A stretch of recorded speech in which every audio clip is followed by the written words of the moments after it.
ಲೋಕಾಯುಕ್ತ ತನಿಖೆಯಲ್ಲಿ ಸಿಎಂ ಮತ್ತು ಕುಟುಂಬಸ್ಥರು ನಿರಾಳರಾಗಿದ್ದಾರೆ ಅಂದ್ರೆ ಬೀಸೋ ದೊಣ್ಣೆಯಿಂದ ತಪ್ಪಿಸಿಕೊಂಡಿದ್ದಾರೆ. ಬಟ್ ಇಡಿಯ ಕಂಟಕ ಇನ್ನೂ ಮುಂದುವರಿತಾ ಇದೆ. ಬಟ್ ಇನ್ನೊಂದು ಟ್ವಿಸ್ಟ್ ಈ ಪ್ರಕರಣಕ್ಕೆ ಸಿಗೋ ಸಾಧ್ಯತೆ ಇದೆ. ಅದೇನು ಅನ್ನೋದ್ರ ಡೀಟೇಲ್ಸ್ ನೋಡ್ತಾ ಹೋಗೋಣ. ಲೋಕಾಯುಕ್ತ ಬಿ ರಿಪೋರ್ಟ್ ಅನ್ನ ಸಲ್ಲಿಕೆ ಮಾಡಿದ್ರು ಕೂಡ ಇಡಿ ತನಿಖೆಗೆ ಯಾವುದೇ ಅಡ್ಡಿ ಇಲ್ಲ. ಆದರೆ ಲೋಕಾಯುಕ್ತ ಸಲ್ಲಿಸಿರುವಂತಹ ಬಿ ರಿಪೋರ್ಟ್ ಇದೆಯಲ್ಲ, ಅದನ್ನೇ ಪ್ರಶ್ನೆ ಮಾಡೋದಕ್ಕೆ ಇಡಿ ಸಿದ್ಧತೆಯನ್ನ ಮಾಡ್ಕೊಳ್ತಾ ಇದೆಯಂತೆ. ಈಗಾಗಲೇ ಇಡಿ ಈ ಪ್ರಕರಣದಲ್ಲಿ ಪ್ರಮುಖವಾಗಿ 2 ECIRಗಳನ್ನು ದಾಖಲು ಮಾಡಿಕೊಂಡು ಇನ್ವೆಸ್ಟಿಗೇಷನ್ ಮುಂದುವರಿಸಿದೆ.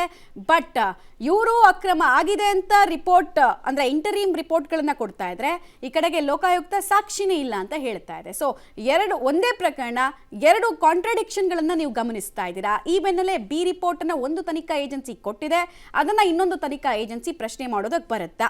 ಲೀಗಲಿ ಒಂದಷ್ಟು ಜಿಜ್ಞಾಸೆಗಳನ್ನ ಕೂಡ ಈ ಪ್ರಕರಣ ಈಗ ಹುಟ್ಟು ಹಾಕ್ತಾ ಇದೆ. ನೋಡೋಣ. ಯಾಕಂದ್ರೆ ಸಾಮಾನ್ಯವಾಗಿ ಬಿ ರಿಪೋರ್ಟ್ ಅನ್ನ ಪ್ರಶ್ನೆ ಮಾಡೋದಕ್ಕೆ ಅಧಿಕಾರ ಇರೋದು ಯಾರಿಗೆ ಅಂದ್ರೆ ಅಪ್ಲಿಕೆಂಟ್ಸ್ಗೆ. ಯಾರು ದೂರುದಾರರು ಇರ್ತಾರೋ ಪ್ರಕರಣದಲ್ಲಿ ಅವ್ರಿಗೆ ಪ್ರಶ್ನೆ ಮಾಡೋದಕ್ಕೆ ಅವಕಾಶ ಇರುತ್ತೆ, ಅಥವಾ ಕೋರ್ಟ್ಗೆ.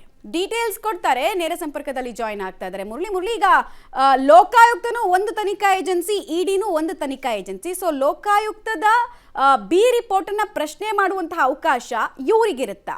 ನಾವು ತಿಳ್ಕೊಂಡಿರೋ ಪ್ರಕಾರ ಈಗ ಕಂಪ್ಲೇನೆಂಟ್ಸ್ ಯಾರಿರ್ತಾರೆ ಅವ್ರು ಪ್ರಶ್ನೆ ಮಾಡ್ಬೋದು, ಇನ್ನೊಂದು ತನಿಖಾ ಏಜೆನ್ಸಿ ಕೂಡ ಪ್ರಶ್ನೆ ಮಾಡ್ಬೋದಾ? ಲೀಗಲಿ ಏನ್ ಹೇಳುತ್ತೆ ಅಂತ? ಖಂಡಿತವಾಗಿಯೂ ಮಮತಾ, ಈ ಪ್ರಶ್ನೆಗಳು ಸಾಮಾನ್ಯವಾಗಿ ಇದ್ದೇ ಇರುವಂಥದ್ದು. ಯಾಕೆಂದರೆ ಪ್ರಮುಖವಾಗಿ ಈಗಾಗಲೇ ಕರ್ನಾಟಕದಲ್ಲಿ 2 ಪ್ರಕರಣದ ವಿಚಾರಕ್ಕೆ ಸಂಬಂಧಪಟ್ಟಂತೆ ಇಡಿ ಅಧಿಕಾರಿಗಳು ಬಿ ರಿಪೋರ್ಟನ್ನು ಚಾಲೆಂಜನ್ನು ಮಾಡಿದ್ದಾರೆ. ಯಾಕೆಂದರೆ ದೂರುದಾರರು ಪ್ರೊಟೆಸ್ಟ್ ಅಪ್ಲಿಕೇಶನನ್ನು ಹಾಕ್ಕೊಳ್ಬೋದು, ಜೊತೆಗೆ ಪ್ರೊಟೆಸ್ಟ್ ಅಪ್ಲಿಕೇಶನ್ ಹಾಕೋದ ಬಳಿಕ ಅವರ ಬಳಿ ಇರುವಂಥ ಸಾಕ್ಷ್ಯಾಧಾರಗಳು ಮತ್ತು ಈ ಬಿ ರಿಪೋರ್ಟ್ ಏನಿದೆ, ಅಂತಿಮ ವರದಿ ಏನಿದೆ, ಅದನ್ನು ಒಪ್ಪಲಿಕ್ಕೆ ಸಾಧ್ಯ ಇಲ್ಲ. ಆ ಹಿನ್ನೆಲೆಯಲ್ಲಿ ಇದನ್ನು ಮರುತನಿಖೆಯನ್ನು ಮಾಡಬೇಕು, ಅಥವಾ ಮರುತನಿಖೆಯನ್ನು ಮಾಡಬೇಕಾದ ಸಂದರ್ಭದಲ್ಲಿ ಬೇರೊಂದು ತನಿಖಾ ಸಂಸ್ಥೆಗೆ ಕೊಡಬೇಕು ಅಂತೇಳಿ ದೂರುದಾರರು ಕೇಳುವಂಥ ಸಾಧ್ಯತೆಗಳು ಕೂಡ ಇರ್ತವೆ. ಅದನ್ನು ಸ್ನೇಹಮಯಿ ಕೃಷ್ಣ ಮಾಡ್ತಾರೆ. ಆದರೆ ಇಡಿ ಅಧಿಕಾರಿಗಳಿಗೆ ಈ ಅಧಿಕಾರ ಇದೆಯಾ ಅಂತೇಳಿ ಪ್ರಶ್ನೆ ಮಾಡೋಕ್ಕೆ ಬಂದ ಸಂದರ್ಭದಲ್ಲಿ ಕಾನೂನಾತ್ಮಕವಾಗಿ ಅದಕ್ಕೆ ಅವಕಾಶಗಳು ಇದೆ ಅಂತೆ.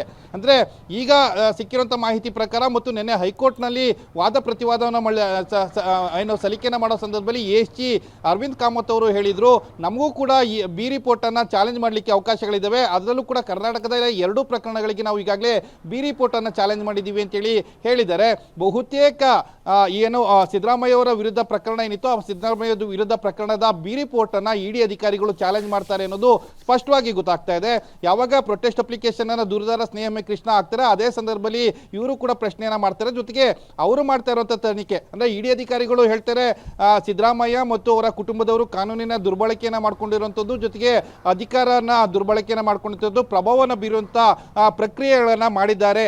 ಆ ಹಿನ್ನೆಲೆಯಲ್ಲಿ ನಮ್ಮ ವರದಿ ಸರಿ ಇದೆ ಅಂತೇಳಿ ಇಡಿ ಅಧಿಕಾರಿಗಳು ಹೇಳ್ತಾ ಇದ್ದಾರೆ. ಆದ್ರೆ ಲೋಕಾಯುಕ್ತದ ಅಧಿಕಾರಿಗಳು ರಿಪೋರ್ಟ್ ಅನ್ನ ಸಲ್ಲಿಕೆಯನ್ನ ಮಾಡೋ ಸಂದರ್ಭದಲ್ಲಿ ಅಧಿಕಾರದ ದುರ್ಬಳಕೆ ಆಗಿಲ್ಲ ಮತ್ತು ಕಾನೂನಿನ ದುರ್ಬಳಕೆ ಆಗಿಲ್ಲ ಅಂತೇಳಿ ಏನು ಒಂದು ಅಂತಿಮ ವರದಿಯನ್ನು ಸಲ್ಲಿಕೆ ಮಾಡಿದರೆ. 2 ಕೂಡ ವ್ಯತಿರಿಕ್ತ ಏನು ವರದಿಗಳು ಬರ್ತಾ ಇರೋ ಹಿನ್ನೆಲೆಯಲ್ಲಿ ಇಡಿ ಅಧಿಕಾರಿಗಳು ಅದನ್ನ ಕೋರ್ಟಲ್ಲಿ ಚಾಲೆಂಜ್ ಮಾಡ್ತಾರೆ. ಜೊತೆಗೆ ಅವರು ಮಾಡಿರುವಂಥದ್ದು, ಇಲ್ಲಿಯ ತನಕ ಮಾಡಿರುವಂಥ ತನಿಖೆ ಏನಿತ್ತು, ಆ ತನಿಖೆ ಮಾಹಿತಿಗಳನ್ನ ಕೋರ್ಟ್ನ ಮುಂದೆ ಇಡುವಂಥದ್ದು, ಅವರು ಕೂಡ ವಾದವನ್ನು ಪ್ರತಿಪಾದನೆ ಮಾಡುವಂಥ ಸಾಧ್ಯತೆಗಳು ಅತಿ ಹೆಚ್ಚಾಗಿದೆ. ಬಹುತೇಕ ಮುಂದಿನ ವಾರದ ಒಳಗಾಗಿ ಇದರ ಬಗ್ಗೆ ಒಂದು ಅಧಿಕೃತ ಮಾಹಿತಿಗಳು ಸಿಕ್ಕುವಂಥ ಸಾಧ್ಯತೆಗಳು ಕೂಡ ಇರುವಂಥದ್ದು. ಮಮತಾ, ಆಲ್ ರೈಟ್, ಧನ್ಯವಾದ ತಮ್ಮೆಲ್ಲ ಮಾಹಿತಿಗಾಗಿ ಮುರಳಿ. ಒಟ್ಟಿನಲ್ಲಿ 2 ತನಿಖಾ ಏಜೆನ್ಸಿಗಳ ನಡುವೆ ಘರ್ಷಣೆ ಏರ್ಪಡಬಹುದು.